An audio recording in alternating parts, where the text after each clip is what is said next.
Esse templo majestoso que você está vendo aqui pertenceu a Zeus. E sabem que cidade que eu estou?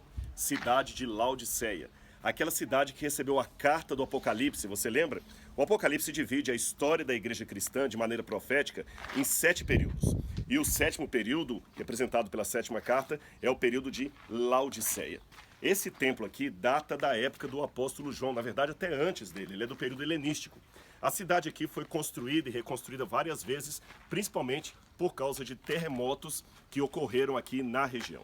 Pois bem, deixe-me falar um pouquinho para você sobre esse templo e o nome da cidade. Originalmente, na época dos gregos, a cidade chamava-se Dióspolis, ou Cidade de Zeus, porque Zeus era o grande patrono dessa cidade aqui.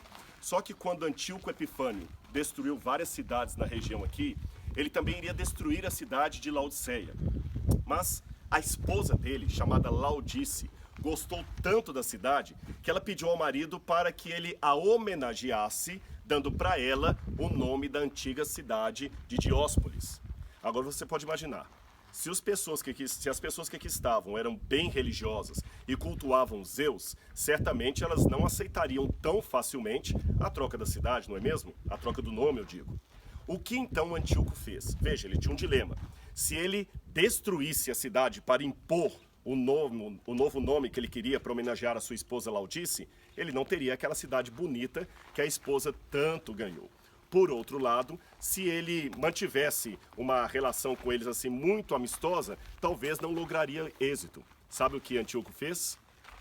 Ele seduziu a cidade através de fortuna, ele trouxe para cá muitos investimentos, ampliou a cidade, trouxe mármore caro, ficou uma das cidades mais lindas de toda a região do Vale do Licos. Com base nesta adulação, nesta compra de favores, o povo então facilmente aceitou trocar a cidade de Dióspolis, cidade de Zeus, para Laodiceia, em homenagem à esposa de Antíoco. Você percebeu o que aconteceu aqui na história?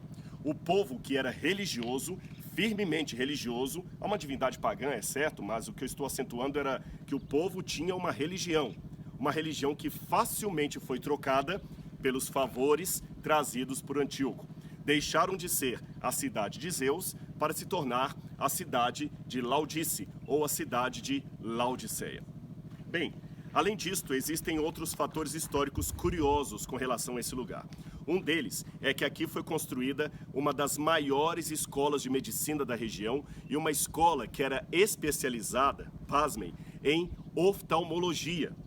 Anote, uma cidade rica, com uma escola de oftalmologia, e além disso, eles produziam um tipo de lã negra aqui, que era muito cara e acabava sendo como uma espécie de padrão da moda daquele tempo. Hoje, quando as pessoas falam da moda, eles falam de Paris, Milão, Nova York. Naqueles tempos, a grande moda seria Roma e Laodiceia. Uma cidade que produzia roupa, produzia moda, produzia cura, tinha dinheiro. João, escrevendo por inspiração do Espírito Santo, trouxe aqui as palavras exatas que Jesus lhe disse no Apocalipse.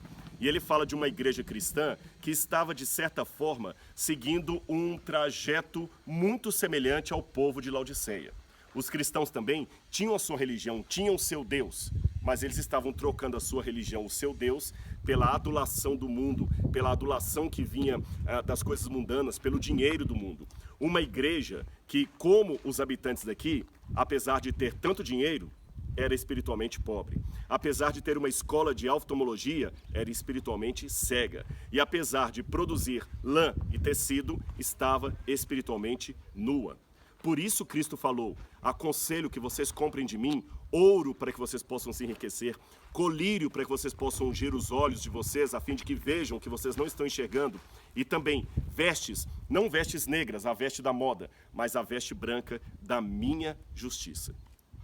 Mais um detalhe curioso a respeito de Laodiceia. Muita gente diz por aí que as águas de Laodiceia eram mornas.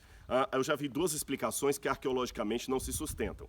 Uma delas é que a água vinha no cano ao longo dos quilômetros, esquentando, e por isso chegava aqui morna. A outra explicação é que havia 2 canos, um com água morna, com água quente, outro com água fria, que os 2 canos misturavam aqui, produzindo uma água morna. Essas explicações não consistem com aquilo que é encontrado em loco.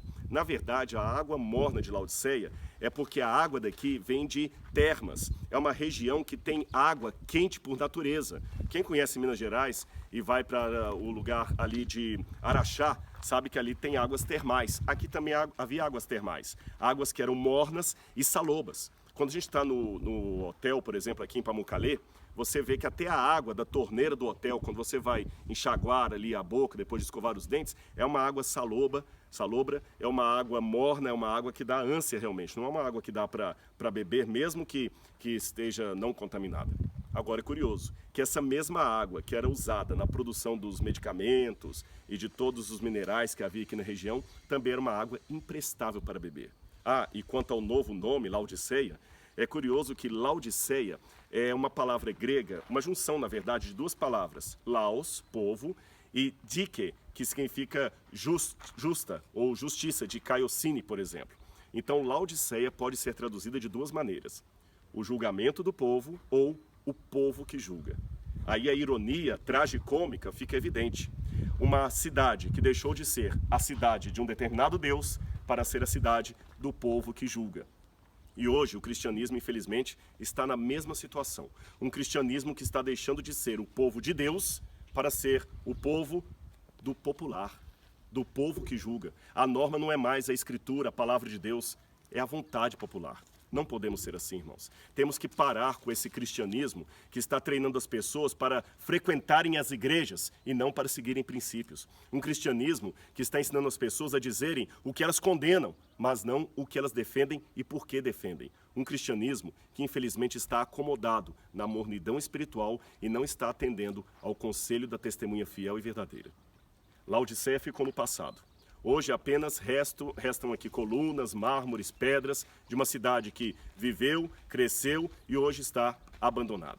Mas uma mensagem sobre essa cidade ainda fala muito ao nosso coração hoje. E sábio é aquele que atende à mensagem do Apocalipse à igreja de Laodiceia. Termino dizendo: podemos até estar no período de Laodiceia, mas não precisamos estar no estado de Laodiceia.